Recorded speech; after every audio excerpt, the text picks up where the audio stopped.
ایک ایسا تابوت جسے حاصل کرنے والا دنیا فتح کر سکتا ہے، وہ تابوت جس کی تلاش میں یہودیوں نے آج تک ہزاروں مقامات کھود ڈالے۔ اس تابوت میں ایسی کیا چیز ہے اور یہ تاریخ میں کس کے پاس تھی اور اسے قیامت سے قبل کون حاصل کرے گا؟ آئی فار انفارمیشن کے معزز ناظرین، ہم آج اس ویڈیو میں آپ کو اس دنیا کی سب سے کرشماتی تابوت سکینہ کے متعلق بتائیں گے۔ ہر دور میں مسلمان، عیسائی اور یہودی ایک دوسرے کے مخالف رہے ہیں، مگر ایک جگہ جہاں تینوں مذاہب متفق ہیں وہ تابوت سکینہ ہے۔ یہ ایک معجزاتی و کراماتی تابوت ہے جو مومنوں کے دلوں میں سکون و قرار کی غرض سے نازل ہوا تھا، اور یہ حضرت آدم علیہ السلام سے ختم الانبیاء کی میراث رہی۔ اسی وجہ سے اس کی عظمت و حرمت بہت زیادہ ہے۔ اس تابوت کو تابوت سکینہ اس لیے کہا گیا کیونکہ اس تابوت کے ذریعے لوگوں کے دلوں میں تسلی، اطمینان اور سکون ہوتا تھا، لہٰذا اس سکون کی وجہ سے اس کا نام تابوت سکینہ ہے۔ انگریزی میں اسے دی آرک آف کوویننٹ سے ترجمہ کیا گیا ہے۔ روایتوں کے مطابق یہ تابوت حضرت آدم علیہ السلام پر نازل ہوا تھا، جو شمشاد کی لکڑی سے بنا ایک وزنی اور بھاری صندوق تھا۔ اسے آپ جنت سے اس دنیا میں ساتھ لے کر آئے تھے اور وفات تک یہ حضرت آدم علیہ السلام کے پاس ہی رہا۔ جب حضرت آدم علیہ السلام کی موت کا وقت نزدیک آیا تو آپ نے اسے اپنے جانشین بیٹے حضرت سیش علیہ السلام کو دے دیا۔ اس طرح یہ تابوت بنی سیش میں منتقل ہوا، یہاں تک کہ حضرت یعقوب علیہ السلام تک پہنچا۔ پھر یہ تابوت بنی اسرائیل کی ملکیت ہو گئی اور حضرت موسیٰ علیہ السلام کے پاس آ گیا۔ حضرت موسیٰ علیہ السلام نے برسوں صحرائے سینا میں پھرنے کے بعد اپنی قوم کے لیے ایک عبادت کا خیمہ بنایا۔ اس خیمے میں ایک جگہ بنائی جہاں تابوت سکینہ کو رکھ دیا گیا تھا۔ بعد میں اسی جگہ حضرت داؤد علیہ السلام اور حضرت سلیمان علیہ السلام نے ایک عظیم الشان عبادت گاہ کی تعمیر کروائی، جہاں تابوت رکھنے کے لیے ایک عمارت تعمیر کروائی جس کا نام ہیکل رکھا گیا۔ یہ عمارت جنات کی مدد سے بنوائی گئی،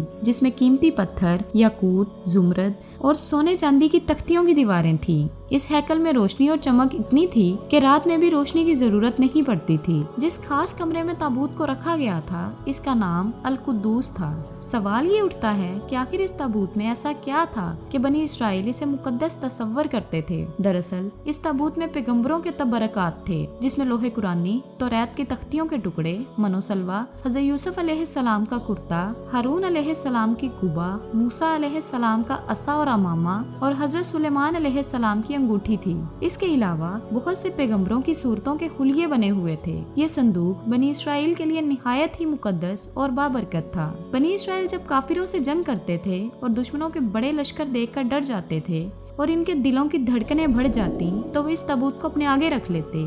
اس کے بعد اس صندوق سے رحمتوں اور برکتوں کا ایسا ظہور ہوتا کہ بنی اسرائیل کے جوانوں کے دلوں میں اطمینان و سکون پیدا ہو جاتا اور ان کے لرزتے دل چٹانوں کی طرح مضبوط ہو جاتے۔ اس طرح انہیں ہر جنگ میں فتح حاصل ہو جاتی۔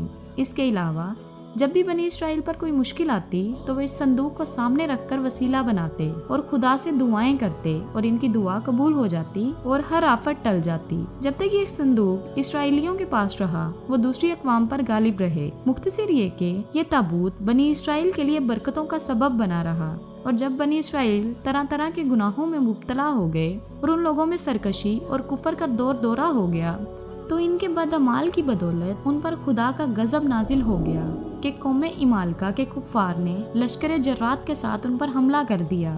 ان کافروں نے بنی اسرائیلیوں کا قتل عام کر کے ان کی بستیوں کو نیست و نابود کر دیا، عمارتوں کو توڑ پھوڑ کر تہس نہس کر دیا اور اس مقدس تابوت کو بھی اٹھا کر لے گئے۔ انہوں نے اس تابوت کو نجاستوں کے کوڑے خانہ میں پھینک دیا، لیکن اس بے ادبی کا قوم عمالقہ کو یہ وبال پڑا کہ یہ لوگ طرح طرح کی بیماریوں میں مبتلا ہو گئے، لہٰذا قوم عمالقہ کے 5 شہر بھی تباہ و برباد ہو گئے اور ان میں طرح طرح کی بیماریاں پھیل گئیں۔ تو ان کافروں کو یقین ہو گیا کہ اس صندوق کی بے ادبی کی وجہ سے ان پر عذاب پڑ گیا ہے، تو ان کافروں کی آنکھیں کھل گئیں، لہٰذا انہوں نے اس صندوق کو ایک بیل گاڑی پہ لاد کر ان بیلوں کو بنی اسرائیل کی طرف ہانک دیا۔ پھر اللہ نے 4 فرشتوں کو مقرر فرمایا جو اس صندوق کو بنی اسرائیل کے نبی حضرت شموئیل کی خدمت میں لائے۔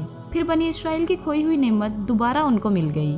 جیسے ہی یہ تابوت بنی اسرائیل کے پاس واپس آیا، ان کی کھوئی ہوئی عزت اور وقار واپس لوٹ آیا۔ قرآن مجید میں اللہ تعالیٰ نے سورۃ البقرہ میں اس واقعے کا ذکر کچھ اس طرح کیا ہے: